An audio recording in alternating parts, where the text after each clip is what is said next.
En este tema recorreremos la teoría de los usos y gratificaciones.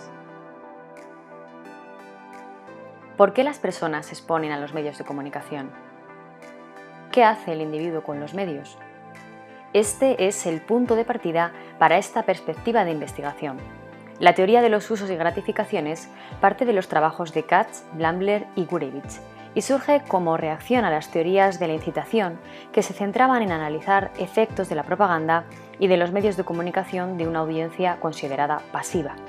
Este enfoque diferente del estudio de los medios de comunicación se centra en la conducta mediática y se apoya en una orientación psicológica para analizar cómo y por qué las personas utilizan los medios de comunicación, basándose en explicaciones relacionadas con necesidad, motivos, actitud y expectativa ante los medios. Los principales objetivos de este planteamiento de investigación son los siguientes: explicar cómo las personas utilizan los medios de comunicación y obtienen gratificaciones de ellos, satisfaciendo ciertas necesidades; comprender los motivos que están detrás de la conducta mediática e identificar las consecuencias de esas necesidades, motivos y conductas. En la teoría sobre los usos y gratificaciones hay dos periodos de investigación destacados. Uno clásico, situado en los años 40, y que supone el desarrollo inicial de esta perspectiva, con un componente muy descriptivo y métodos cualitativos. Y otro moderno, iniciado a partir de los años 70, centrado en tipologizar y categorizar los motivos de la exposición y otras variables relacionadas con el consumo de los medios. La perspectiva de los usos y gratificaciones comienza a ganar popularidad durante los años 70 y 80, momento en que se inicia el periodo moderno. Uno de los momentos clave de esta etapa fue la publicación del trabajo The Uses of Mass Communication de Blambler y Katz. En uno de los capítulos de esta publicación, estos autores indican que el foco de la investigación de la perspectiva de los usos y gratificaciones es analizar los orígenes sociales y psicológicos, las necesidades, que a su vez generan unas expectativas de los medios de comunicación u otras fuentes y que llevan a unas pautas diferenciadas de exposición a los medios, dando lugar así a la gratificación de la necesidad y a otras consecuencias, la mayor parte de ellas no pretendidas. La visión actualizada de la perspectiva de los usos y gratificaciones se basa en las siguientes premisas. La primera de estas premisas es la conducta mediática, que está relacionada con la selección y uso de los medios, y está guiada por metas, motivos o intenciones. En este sentido, se plantea que el comportamiento mediático es funcional. La segunda premisa indica que las personas toman la iniciativa de seleccionar y utilizar los medios de comunicación porque buscan satisfacer una necesidad psicosocial, evasión, comprensión de unos hechos, la integración social. En esta relación con los medios, la gente actúa de una forma activa, eligiendo qué consumir e interpretando el contenido de los medios de comunicación en función de sus intereses o necesidades. Existen una serie de factores sociales y psicológicos que guían, filtran y median la conducta mediática. Esta es la tercera premisa. Las expectativas sobre los medios de comunicación están relacionadas con sus predisposiciones personales o con el entorno en el que se mueven, por ejemplo. La cuarta premisa es que los medios de comunicación compiten con otras formas de comunicación a la hora de satisfacer las necesidades de la audiencia. Relaciones interpersonales para satisfacer, por ejemplo, la necesidad de integración social o un determinado hobby para pasar el tiempo o evadirse. Habitualmente, las personas ejercerán una mayor influencia que los medios de comunicación en la relación que se establece entre medios y audiencia. Según esta quinta premisa, la iniciativa personal juega un papel muy importante en las consecuencias de exposición a los medios. Como adelantábamos al principio de este vídeo, esta perspectiva de investigación ha pasado por varias fases desde sus comienzos en los años 70. En el primer periodo, sobre todo, predomina la investigación cualitativa y posteriormente el paradigma de investigación se apoya en metodologías cuantitativas basadas en la aplicación de escalas sobre motivos de exposición y análisis estadísticos de tipo multivariado, como el análisis factorial o la regresión múltiple.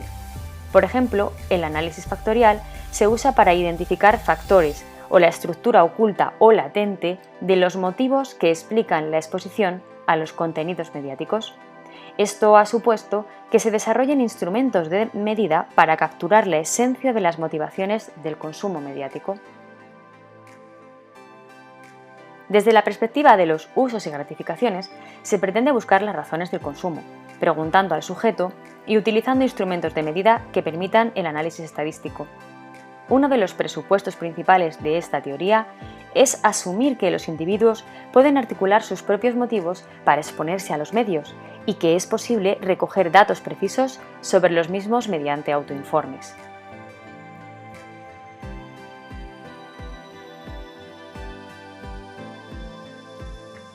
Los motivos de exposición se refieren a las razones indicadas, verbalizadas, por los sujetos para explicar su consumo mediático.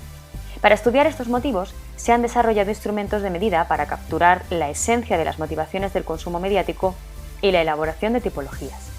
También se ha promovido el desarrollo de la investigación para analizar la conexión de los motivos de exposición con las actitudes y comportamientos mediáticos concretos.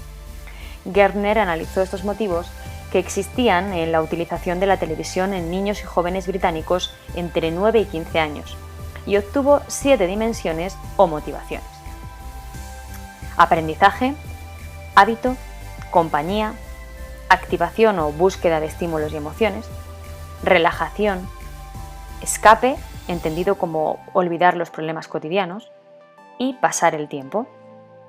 En un estudio reciente desarrollado en Salamanca, se analizaron los motivos de exposición a la televisión a una muestra de 907 escolares de educación secundaria obligatoria, entre 12 y 16 años. Esta investigación fue desarrollada por Igartua y otros investigadores mediante cuestionario y a partir de una escala de motivos de 29 ítems. Los resultados fueron similares a los apuntados por Gärtner. En este caso, se señalan como principales razones para ver la televisión las siguientes: entretenimiento, instrucción sociomoral, es decir, que la televisión enseña lo que está bien o mal, como escape, para olvidar las preocupaciones, inducción emocional y compañía, es decir, para animarse cuando se está triste y no sentirse solo, para buscar información y como una ventana al mundo, por hábito y costumbre y para pasar el tiempo. En esta investigación también se observó que el entretenimiento se asociaba a un mayor consumo televisivo y en el caso de la búsqueda de información se comprobó que se asociaba a un menor consumo de este medio. El estudio llegó a concluir que los adolescentes ven en la televisión una forma de aprender sobre sí mismos y adquirir modelos de referencia.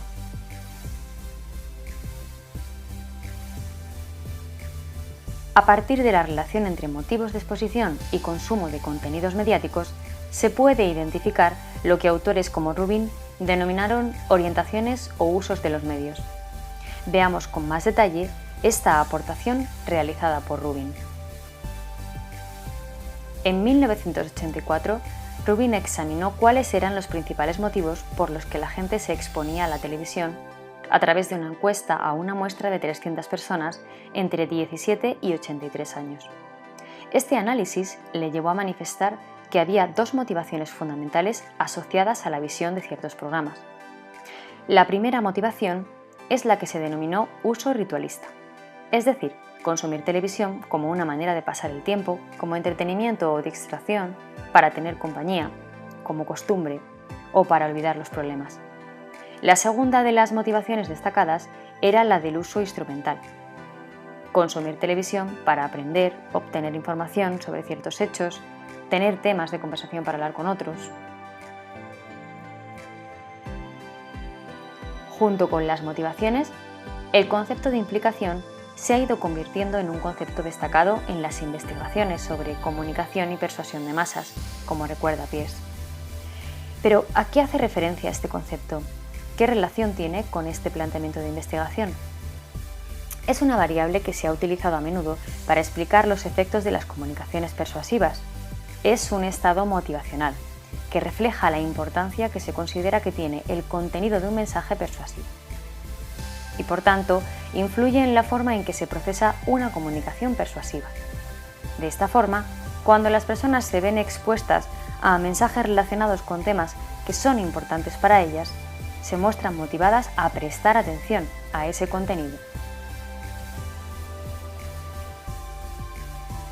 En el contexto de la teoría de los usos y gratificaciones se ha definido de diferentes formas, pero en términos generales es una dimensión de la variable actividad de la audiencia.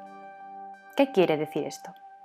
Esto significa que desde este planteamiento se considera que se establece una conexión entre audiencia y contenido mediático, que se produce una relación emocional ante la exposición a un contenido mediático. También hace referencia a no distraerse haciendo otras actividades a la vez que se escucha o se ve un contenido, o al grado de atención que se presta, al grado de reflexión durante la recepción de los mensajes de los medios de comunicación. Y finalmente, de manera más reciente, la implicación se ha definido como el proceso de participación activa, personal y directa que se establece durante la recepción de un mensaje de los medios de comunicación de masas. La implicación se entiende desde dos dimensiones. La implicación afectiva, que hace referencia a la interacción que se produce entre audiencia y personajes mediáticos y alude a los lazos afectivos con los personajes que sobre todo se da en el caso de series por capítulos, en las que en cierto modo se llega a establecer una relación personal y casi familiar con los personajes. Se considera que esta implicación afectiva se produce por la identificación con los personajes. Y la implicación cognitiva, que hace referencia al proceso de reflexión sobre los mensajes de los medios de comunicación. Esta implicación supone que el sujeto presta atención al mensaje de los medios, los compara con la información que posee, considerándola como familiar o no, y reflexiona sobre ella, estableciendo así una relación con el conocimiento previo que se tiene. Algunos ejemplos de estas motivaciones son la de utilidad social y personal, a la hora, por ejemplo, de exponerse a programas de noticias. Por ejemplo, ver los informativos para saber qué acontecimientos destacados se están produciendo, estar informado y poder tener opiniones. En este caso, ante esta motivación, Peirce en sus investigaciones comprobó que cuando se daba esta motivación había una mayor implicación cognitiva, al prestarse atención y reflexionar sobre ese contenido. Una implicación que no se producía con motivaciones, por ejemplo, como el entretenimiento, que estaría más asociada a la búsqueda de emociones como puede ser la alegría.